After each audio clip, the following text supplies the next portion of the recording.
રાજ્યના વાતાવરણમાં ફરી પલટો આવવાની હવામાન વિભાગે આગાહી કરી છે।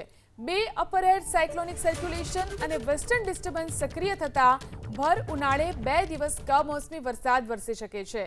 29 અને 30મી માર્ચ એમ 2 દિવસ પવનના સુસવાટા સાથે કચ્છ અને ઉત્તર ગુજરાતના જિલ્લાઓમાં માવઠું થઈ શકે। 29મી માર્ચે કચ્છ અને બનાસકાંઠા જિલ્લામાં ગાજવીજ સાથે હળવો વરસાદ થઈ શકે, જ્યારે કે 30મી માર્ચે કચ્છ, બનાસકાંઠા, પાટણ, સાબરકાંઠા, અરવલ્લી, મહીસાગર અને દાહોદ જિલ્લામાં છૂટાછવાયા વિસ્તારોમાં ગાજવીજ સાથે હળવો વરસાદ વરસી શકે છે।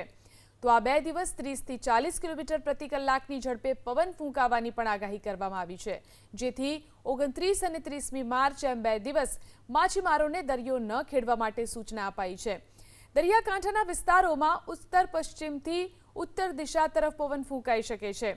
ગરમીની જો વાત કરીએ તો અમરેલી જિલ્લામાં સૌથી વધુ 38.5 ડિગ્રી તાપમાન નોંધાયું છે, જ્યારે કે રાજકોટમાં 38 ડિગ્રી, અમદાવાદમાં 37 અને ગાંધીનગરમાં 36.5 ડિગ્રી તાપમાન નોંધાયું છે।